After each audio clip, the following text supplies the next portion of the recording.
সবাইকে নমস্কার দিয়ে শুরু করছি আজকের ভিডিওটি।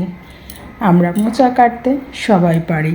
আমি মোচাগুলো পরিষ্কার করে নিয়েছি, মোচার রাবারের মতো অংশ আর ম্যাচের কাঠির মতো অংশগুলো ফেলে দিয়ে এখানে হলুদ গুঁড়া দিয়ে জলের ভিতরে মোচাগুলো কুচি কুচি করে কেটে ভিজিয়ে রাখলে কোনো কালো হবে না এবং কালারটা খুবই সুন্দর থাকবে। এখন মোচাগুলো ভালো করে চটকিয়ে ধুয়ে নিচ্ছি, কারণ মোচাতে একটা কষ থাকে, সেটা এভাবে চটকিয়ে ধুয়ে নিলে বের হয়ে যাবে। আজ মোচা দিয়ে তৈরি করব মজাদার মুড়োঘণ্ট। যারা নিরামিষ খেতে পছন্দ করো তাদের জন্য খুবই মজাদার একটা রেসিপি। দিয়ে দিচ্ছি পরিমাণ মতো তেল, তেলে দিয়ে দিচ্ছি গোটা জিরা, এলাচ, দারচিনি আর দিয়ে দিচ্ছি শুকনো মরিচ, তেজপাতা।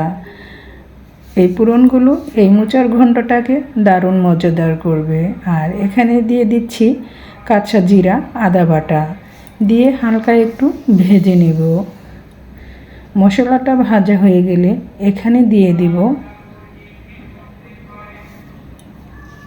হলুদ গুঁড়া, ধনিয়া গুঁড়া, শুকনো মরিচের গুঁড়া, দিয়ে দিব ধুয়ে রাখা পোলার চাল। আমি আধা ঘন্টা ভিজিয়ে রেখে দিয়েছিলাম। প্রায় এখানে 150 মিলির মতো পোলাওর চাল নিয়েছি। এখন চালটা মশলার সাথে স্বাদ মতো লবণ দিয়ে ভালো করে কষিয়ে নিতে হবে। কষানো হয়ে গেলে এখানে দিয়ে দিব গোটা কাঁচামরিচ, মাথার অংশ থেকে কেটে নিয়েছি, আর দিয়ে দিচ্ছি কাঁচা বাদাম। বাদামটা দিয়ে চালের সাথে ভালো করে কষিয়ে নেব, যাতে বাদামটা একটু ভাজা ভাজা হয়ে যায়। কষানো হয়ে গেলে এখানে দিয়ে দেব কেটে রাখা ঝুরি করে মোচাগুলো। দেখতেই পাচ্ছ বন্ধুরা, কালারগুলো কিন্তু খুবই সুন্দর আছে। এখন এর সাথে ভালো করে কষিয়ে ঢাকনা দিয়ে রান্না করে নেব। এখন ভালো করে মিক্সড করে নেড়ে চেড়ে নিচ্ছি। 2 থেকে 3 মিনিটের মতো মোচাটা কষিয়ে নিতে হবে। কষানো হয়ে গেলে এখানে পরিমাণ মতো জল দিয়ে দেব। যতটুকু জল দিলে আমি এখানে পোলার চাল দিয়েছি, চালটা সিদ্ধ হবে ঠিক সেই পরিমাপে জলটা দিয়ে নিতে হবে। আবার আমি দিয়ে দিচ্ছি 1 টেবিল চামচ চিনি। এই চিনি এই মুড়োঘণ্টটাকে খেতে দারুণ মজাদার করবে এবং এর টেস্টটা দ্বিগুণ বেড়ে যাবে। দিয়ে দিলাম পরিমাণ মতো ফুটন্ত গরম জল দিয়ে এখন নেড়ে চেড়ে মিক্সড করে ঢাকনা দিয়ে ঢেকে চুলার আঁচটা লো মিডিয়াম আঁচে রেখে রান্না করে নিতে হবে।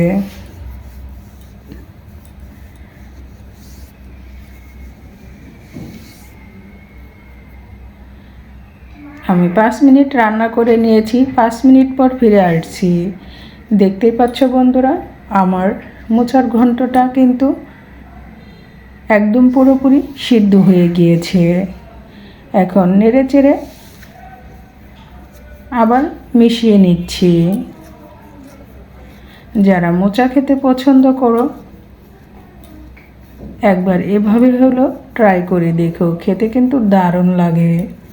এই নিরামিষ মোচার মুড়ি ঘণ্ট খেতে অসাধারণ, আর এভাবে রান্না করলে ছোট থেকে বড় সবাই চেটেপুটে খাবে। আর নামানোর আগে আমি 1 টেবিল চামচ ঘি দিয়ে দিয়েছি। যখন ঘিটা দিয়েছি ভিডিওটা অন করতে ভুলে গিয়েছিলাম। এখন আমি চুলা থেকে নামিয়ে নিচ্ছি। দেখতেই পাচ্ছ বন্ধুরা, কালারটা কত সুন্দর আর ইয়াম্মি হয়েছে।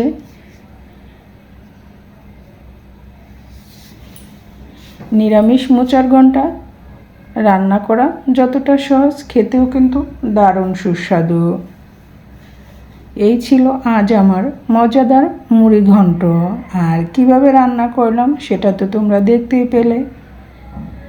আর আমার এই মুরগ ঘন্টটা যদি তোমাদের ভালো লাগে, লাইক কমেন্ট শেয়ার করতে অবশ্যই ভুলবে না। গরম গরম ভাতের সাথে এই মুড়ি ঘন্টটা খেতে দারুণ লাগবে। আর মোচাতে তো প্রচুর পরিমাণ আয়রন, পটাশিয়াম আছে, যা আমাদের স্বাস্থ্যের জন্য অনেক উপকারী।